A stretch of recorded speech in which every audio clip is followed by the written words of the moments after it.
going to start with talking about the Independence Monitors Report, the IMR. And before we start, I want to congratulate you all on the vast improvement.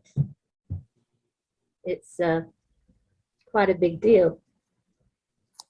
And you must be feeling pretty good. So, Deputy Chief Lowe, where do you see the strongest improvement? And that's a question for Sergeant Carter also. Where do you see the strongest improvement in the IMR? Of course. Good evening, everyone. For those of you that don't know me, I'm Deputy Chief Corey Lowe. I'm over the Accountability Bureau, which oversees everything settlement agreement related. So like Rowan just talked about, we actually did a really good job in this last IMR. We're 100% in all our policies, which we've been very consistent over the last few years. We jumped from 82% to 99% in secondary, and then we moved up from 62 to 67, I'm sorry, 62% to 70% in operational. And when you ask the biggest area of improvement, that's training. By far, that is, you have to remember when one paragraph is impacted, there's a really good chance there's multiple, and this is what the exact case. So we completed all our training for 2021, and that jumped up a good 18 to 20 paragraphs this last reporting period. So training by and large was our biggest impact that we had for the last IMR. Actually, that leads into your question, Phil, about the training. I mean, I have it in front of me if you want me to. Sure, go ahead. Okay. The training mentions that other divisions besides the training academy within APD should be presenting training curricula. That's both in the IMR-14 and in the IMR-15. But is that really happening? Are there other divisions? Yeah, so we have what's called, we'll use subject matter experts of sorts. So in our specialized units, we have personnel who are just subject matter experts that really work hand in hand with the academy, because the academy can't handle the sheer volume of all the training that would be required.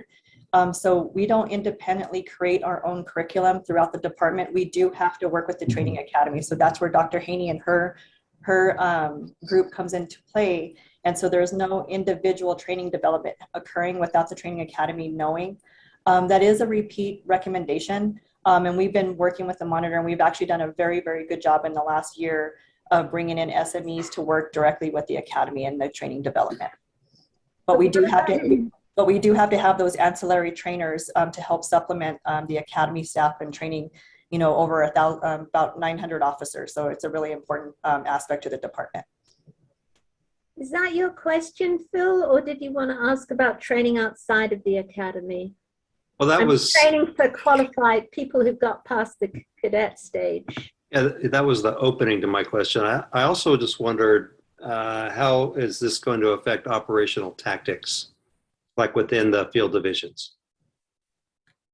With the other divisions providing training? Yeah, I'm wondering, when you talk about other divisions who are going to do training, does that include the 6 field commands, or is it some other divisions that maybe I don't know about?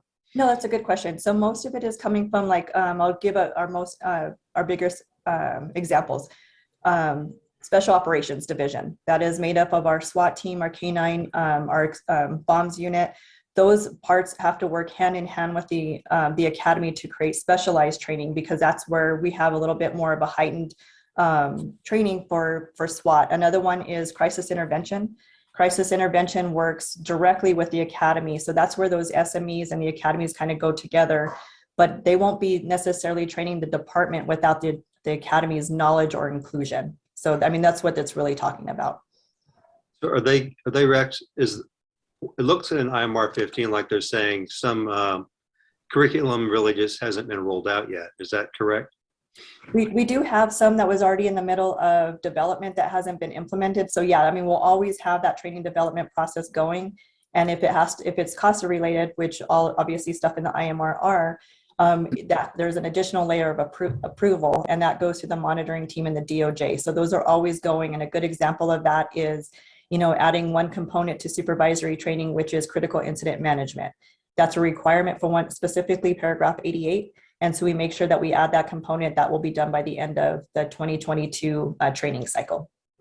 All right. So, and then the close of my question was, when I was thinking about it, if there are areas that haven't really, areas of curriculum that really haven't been trained yet, does that mean that people can't really be disciplined based on that since they haven't been trained yet? We don't train on policies that haven't, so most of the time we're trying to run our policies and our training together. So if we have a new policy comes out, we don't implement that policy until the training is completed. Because otherwise there's that lag time, right? And we want to make sure that our officers understand that. The outstanding training components, all of them at this point are almost refresher, because we have to have 24 hours of use of force training a year.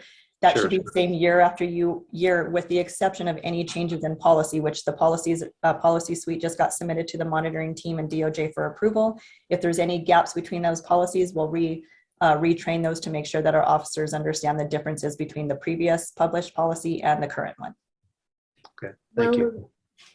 When will the current one, you think, start being implemented? The new one start. Understand. So that I don't want to give too much of a time frame, because it really does go back and forth. Our last policy suite for use of force was really extensive. We don't expect this one to be quite as long, because we already had a strong baseline for that policy. But I would say in the next 3-4 months at tops for us to be able to have a plan in place to be able to get that policy published for the department, if not sooner. You know, and I think one thing to add on that, Corey, is like some of the things that have changed that we've gotten better at, and that we have better communication and we have better understanding with like DOJ and the monitor is like now we completely understand, like DOJ checks for the constitutionality of the policy and if it's within the Constitution, and the monitor just checks to see if it's, you know, basically a best practice and what others are doing. So we've really refined that process and refined everybody's roles. So I anticipate that hopefully this could go a little bit faster than typically in the past. Sergeant Carter, thank you so much for being here. And you actually are going to give us the nuts and bolts of the current IMR-15 and what was working, was not. Do you have a PowerPoint that you want to show us, or do you just want to talk through it? Yes, I do have a PowerPoint if you'd like to see it. You can share the screen. Okay. Came all this way. Very well. Can you set that up, Kelly?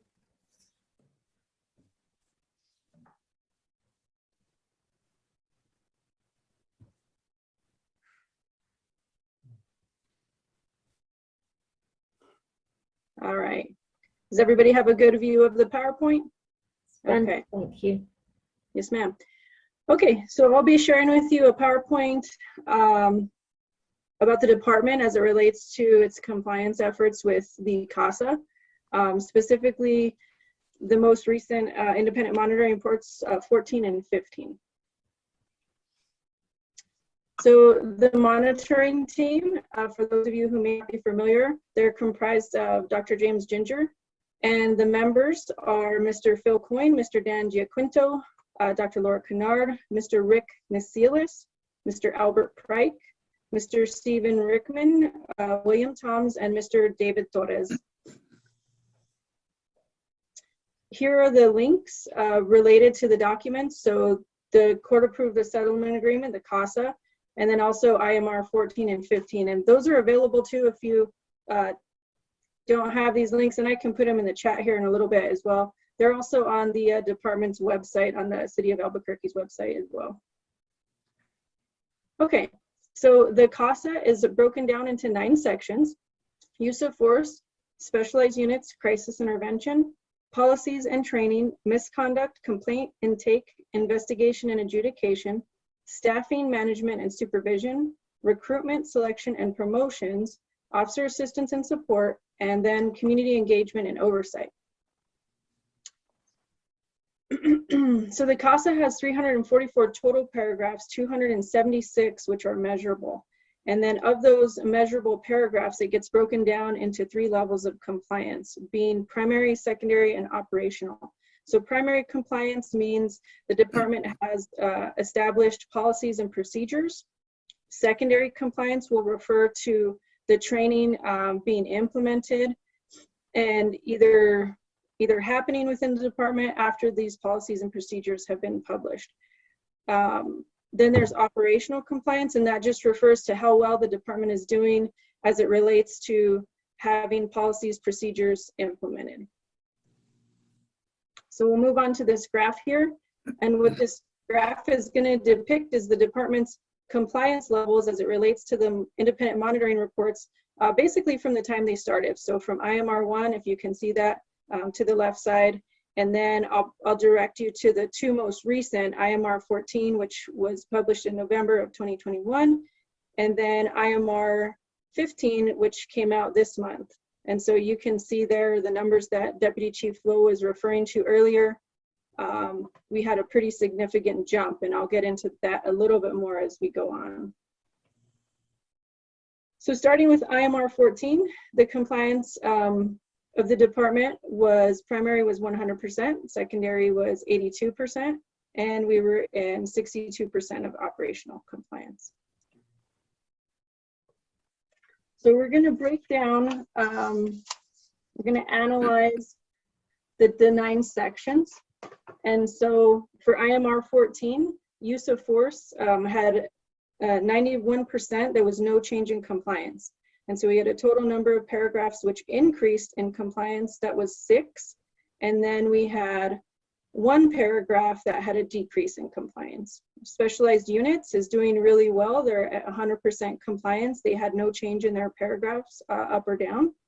And then we move on to crisis intervention. 92% of their paragraphs had no change in compliance. They had 1 increase and 1 decrease.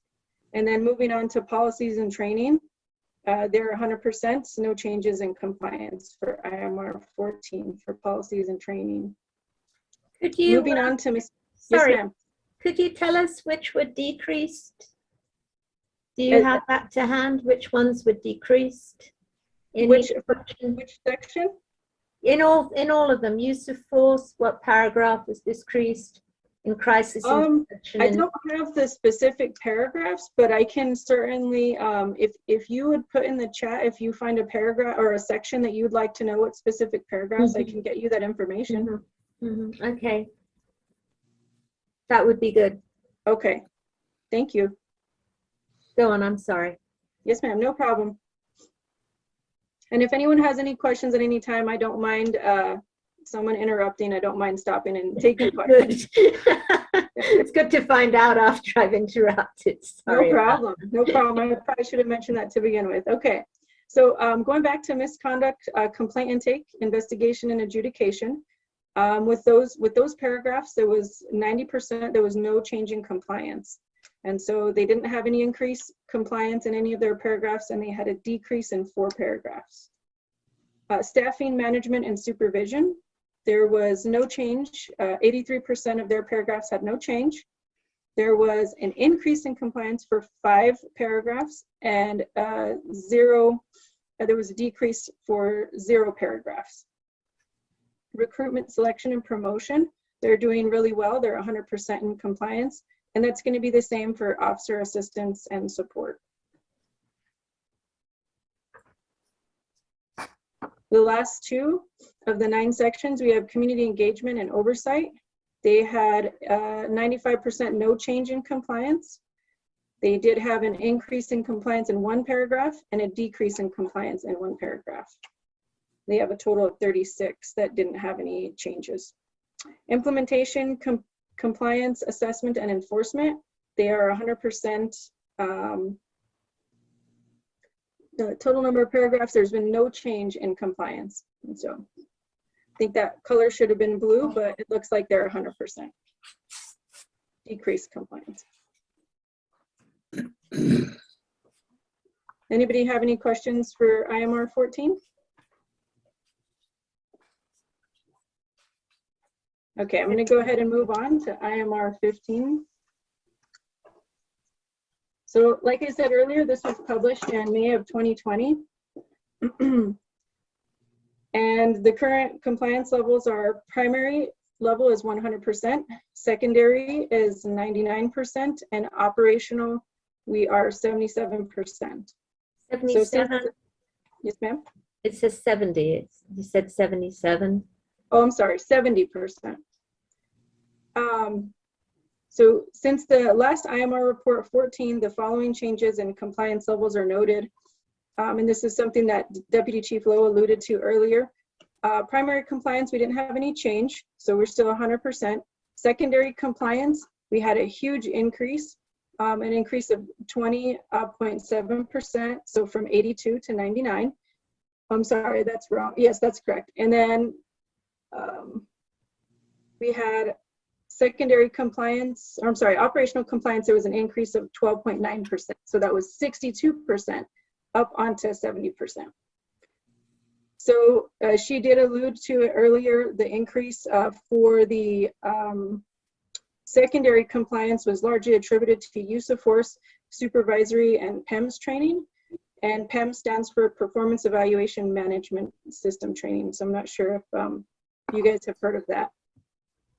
That policy got published in November or September of 2021, and then we had a recent update to supervision policy as well. So this has been the highest levels of compliance overall to date for the department. So we'll go ahead and break down and analyze the 9 sections like we did for IMR 14. Use of force, 58% had no change in compliance.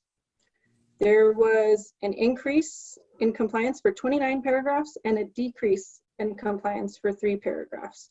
And with regards to use of force, EFIT remains in place while cases are being investigated, and they're continuing to do a thorough job and getting the cases completed in a timely manner. And then moving on to specialized units, they're 100%, they had no change in compliance. Crisis intervention, total number of paragraphs with increased compliance was 3. No change in compliance for 24 paragraphs, and there was 0 decrease in paragraphs. And so there was no change in compliance on 89% of their paragraphs. Policy and training, they had an increase in 2 paragraphs, and they had a decrease of 0 paragraphs. So 91% of their paragraphs had no change in compliance. Misconduct, complaint intake, investigation, and adjudication. 77% of their paragraphs, there was no change in compliance. They did have an increase in compliance for 6 paragraphs and a decrease in 0 paragraphs. Staffing, management, and supervision. There was a total number of 18 paragraphs with increased compliance, and total number of paragraphs with no change was 12, and they had 0 that had decreased compliance. So there was 60% of those paragraphs, there was no change. Moving on, recruitment, selection, and promotions, 100% in compliance, and same for officer assistance and support. You define officer assistance and support? Yes, so those are going to be programs that are internal for the officers. So we have like officer wellness, we have APD psych services, and so it's going to be policies and programs such as that for officers. Thank you. Yes, ma'am. Last 2, community engagement and oversight. They saw an increase in compliance for 6 paragraphs, no change for 30 of their paragraphs, and a decrease in compliance for 2. And then implementation, compliance assessment, and enforcement.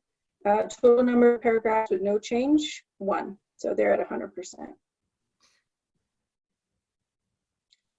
And that's it as far as the information. So I don't know if anyone has any questions I can help answer.